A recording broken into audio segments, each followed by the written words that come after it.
Ruba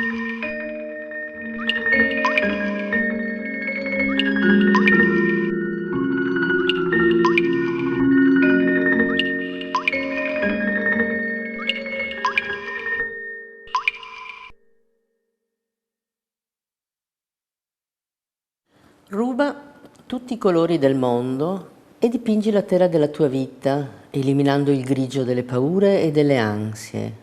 Abbandona i tuoi vecchi abiti mentali e vestiti di allegria. Omar Falworth. Buongiorno a tutti, sono Fatima Mocci, estetista diplomata, operatore del benessere e direttore tecnico. Mi occupo soprattutto di massaggi, comunque di tutto ciò che riguarda il benessere. Ho fatto questa scelta e per la rubrica che curo in questa radio, in Radio Conigliano, oggi parliamo di cromoterapia, che è l'uso del colore a scopo terapeutico e che nel mio lavoro è molto importante perché quando io eseguo un trattamento o faccio un massaggio che comunque riguarda il benessere, che comunque riguarda il fatto di fare star bene qualcun altro, l'uso del colore è molto importante e adesso scopriamo il perché. La cromoterapia ha le sue origini, per quanto la si creda una tecnica moderna e New Age, in realtà le sue origini si perdono nella notte dei tempi, addirittura nella magica Atlantide, perché sembra che nei quei templi circolari di questo mito, di questo mito, ci fossero delle apposite stanze create appositamente proprio per curare con particolari combinazioni di cristalli e luce naturale chi entrava nella stanza. Ma anche non volendo considerare questo regno mitico, troviamo le radici della cromoterapia in Cina, nell'Egitto antico, in India e basta pensare comunque per esempio alle grandi finestre colorate delle antiche cattedrali medievali, dove la luce filtrava in queste vetrate e questa luce colorata avvolgeva, abbracciava le persone che erano dentro e loro si sentivano rigenerate. La cromoterapia è stata utilizzata per esempio dagli egiziani, infatti nei monumenti egiziani questi monumenti erano concepiti per raccogliere e incanalare i raggi del sole a scopi terapeutici.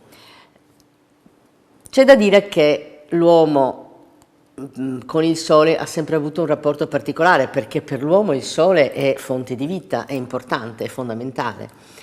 E tutti conoscono da sempre le proprietà terapeutiche dei raggi solari, che contengono tutti i colori dello spettro e quindi non è soltanto una questione di calore.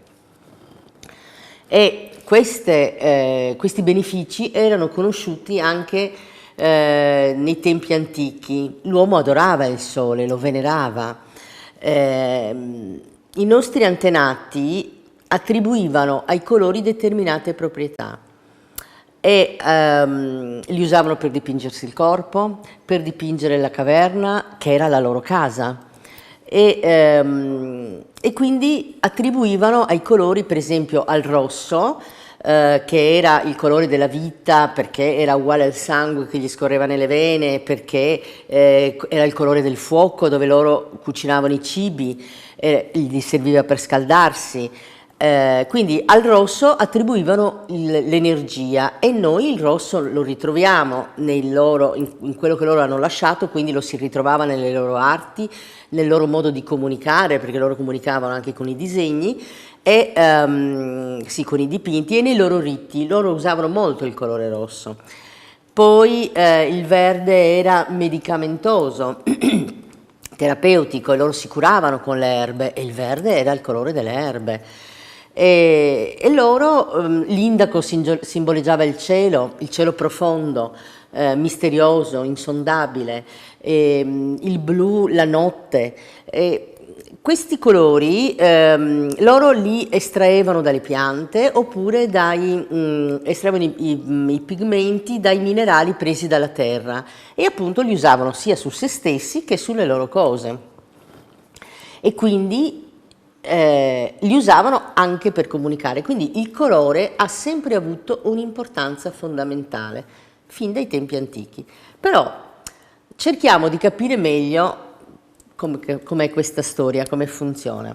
Allora, la luce bianca è formata da molti colori diversi, solo che il nostro occhio ne vede solo una parte, vede solo il 40% di questi colori e questi colori vibrano a delle frequenze diverse e hanno differenti lunghezze d'onda. Le onde elettromagnetiche che non riusciamo a vedere sono i raggi gamma, i raggi X, i raggi ultravioletti e le onde radio. Noi questi non li vediamo, però ci sono. Noi abbiamo quindi una limitata percezione delle tonalità, ok? È la nostra personale estensione di gradazione. È stato Isaac Newton a scoprire che la luce è fatta di onde e che ogni colore ha una lunghezza d'onda differente e vibra a una frequenza specifica, ma che le vibrazioni sono benefiche e curative è una piacevole verità che ritroviamo ogni volta. Ne avevamo parlato l'altra volta quando ho illustrato il massaggio sonoro delle campane tibetane. Le ritroveremo ancora le vibrazioni benefiche e quindi parleremo anche di questi benefici quando parleremo dell'importanza della musica nei trattamenti del benessere. Del resto, il colore è luce e le cellule reagiscono alla luce o all'assenza della luce. Quindi vuol dire che non si può farne a meno. E quindi il colore ha una notevole importanza per il benessere psicofisico, anche proprio a livello olistico, perché riguarda sia la mente che lo spirito, oltre che il corpo. Gli effetti del colore sull'organismo sono stati scoperti negli Stati Uniti nella prima metà del XX secolo da uno scienziato indù che si chiamava Gadiali e ha formulato dei principi scientifici che sono alla base della teoria secondo cui i colori possono stimolare o inibire il funzionamento del corpo umano. E che dire dell'americano Edwin Babbitt, che è uno dei pionieri più significativi della cromoterapia, che ha descritto nella sua opera diversi effetti terapeutici del colore e proprio in modo preciso, quindi attribuendo, non so, al rosso la capacità di stimolare e al blu quella di rallentare la circolazione. E quindi veniva usato per i disturbi infiammatori nervosi e lui ha anche creato delle macchine apposta per curare con i colori. Oppure ancora Rudolf Steiner, i cui concetti elaborati sul colore sono usati ancora oggi nelle scuole per facilitare l'apprendimento dei bambini. Anche il grande scrittore tedesco Goethe aveva sviluppato una teoria sui colori e aveva condizionato non solo Steiner, ma anche uno dei padri della cromoterapia, Theo Gimbel, che ha formato molti terapisti che ancora oggi alcuni di loro operano secondo i suoi insegnamenti e secondo il suo metodo. Sue sono le ricerche di Gimbel, sono le ricerche sull'illuminazione stradale che dimostrano che l'illuminazione al sodio favoriva il crimine e la depressione. E grazie a questi studi c'è stata l'installazione dei lampioni che emettono luce fredde nei toni freddi dello spettro, in modo da ridurre stress e violenza. Ma anche i grandi fisici dell'antichità usavano il colore per curare le varie malattie. Si pensi ad Avicenna, 980, 1037.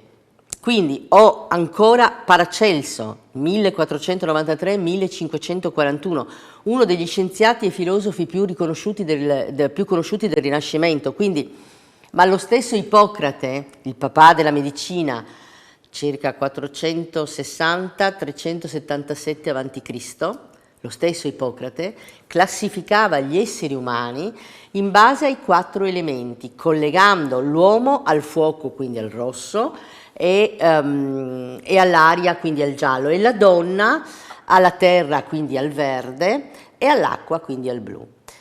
La medicina moderna usa già da tempo i colori invisibili all'occhio umano, quelli invisibili dello spettro, non escludendo che la luce e i colori possono in qualche modo avere un valore terapeutico complementare. Adesso sta incominciando a rivolgere di nuovo l'attenzione anche su quelli visibili. Basta pensare alle divise che usano in sala operatoria, verdi o blu, azzurri, celesti, che hanno nella cromoterapia hanno un significato preciso. E se la luce naturale è benefica, quella artificiale non è altrettanto benefica e può creare dei danni. Infatti la luce fluorescente dei neon, tutti sappiamo che causa stress, mal di testa, perché non usa i toni freddi dello spettro. Il fotobiologo John Ott ha ideato un tubo fluorescente a spettro totale che viene utilizzato in molti uffici perché la luce è molto simile a quella solare. Se ricordate, c'è stato un periodo che hanno cambiato anche le luci dei computer. I primi computer avevano determinate luci che davano fastidio, perché vuol dire che la luce incide, che davano fastidio alle persone, per cui hanno migliorato questo aspetto, hanno cambiato, hanno tolto determinate luci e messe delle altre, hanno usato dei toni che il nostro corpo può recepire e che non sono dannosi per il nostro corpo. C'è stato un periodo che addirittura esistevano degli schermi per filtrare queste luci. Il colore poi viene collegato anche all'astrologia, agli elementi e ai chakra. Ovviamente se ho un eccesso di energia in un certo tipo di situazione critica, cercherò di evitare di usare, non so, un colore che mi carica, che mi può creare, un'energia troppo forte, anche un'energia fisica come il colore rosso. Soprattutto se sono in una condizione magari di rabbia, dove la rabbia prevale, perché andrò a sollecitare ulteriormente questa emozione. Quindi, oppure se dobbiamo, per dire, cercare un momento di rilassarci, eccetera, eccetera, useremo il colore blu. Allora, insomma, riassumendo praticamente, in base a questa logica e in base alle varie scuole di pensiero, agli effetti, ai modi di dire, alle reazioni, i modi di dire, vedo rosso, quando ho il toro che si carica perché vede il panno rosso. Il verde, sono verde di invidia, sono giallo di rabbia, la bestia nera, l'uomo nero, il linguaggio colorito. I colori hanno un significato e sembra che si possa fare una sorta di abbinamento. Possiamo provare. Per esempio, al colore rosso possiamo attribuire la forza, soprattutto fisica, la stimolazione, la vitalità, la determinazione. Al blu un effetto calmante, un senso di pace, di meditazione. Il blu viene usato per meditare ed è il contrario del rosso. Al giallo una sollecitazione nervosa, la socievolezza, la lucidità di pensiero. Il giallo è rigenerante e E dopo il bianco è il colore più vicino al sole, il giallo. Al celeste la creatività, la calma, la chiarezza, al verde l'armonia, l'equilibrio, la crescita, la fertilità. Ma per renderci conto della caratteristica terapeutica del colore, basta che pensiamo alle emozioni, alla meraviglia, allo stupore che ci crea un arcobaleno, che ci crea un'alba, un tramonto.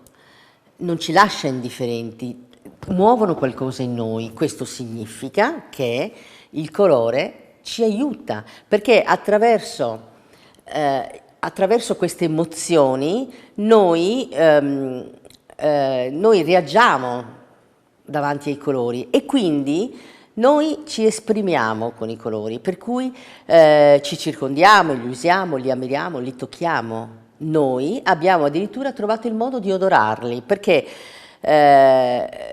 spesso un profumo ci evoca un colore.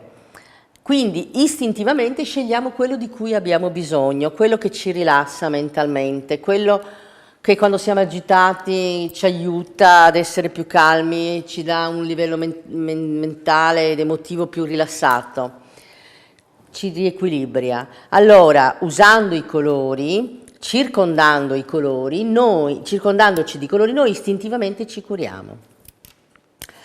Non a caso il mio studio ha il nome di un colore. Ananda indigo vuol dire beatitudine indaco, e l'ho pensato, l'ho ragionato, perché al di là del significato che viene attribuito a questo colore blu-violaceo, che è associato all'intuito, al mondo interiore, alla purificazione mentale, a doni medianici e di guarigione, io l'ho scelto perché per me simboleggia la fusione dell'energia rossa che io vedo come fisica e dell'energia blu che è l'energia spirituale. E secondo me questo è un equilibrio, è un colore di equilibrio, e nel mio lavoro i colori hanno molta importanza, come ho detto prima, perché agiscono in sinergia con la musica, con gli aromi, con il calore, con gli oli essenziali, con il massaggio, tutto miscelato con armonia per donare benessere. Per oggi io concludo dandovi appuntamento alla settimana prossima. Vi ricordo sempre il mio numero per qualsiasi informazione: 345 812 0427. Un abbraccio virtuale a tutti da Fatima.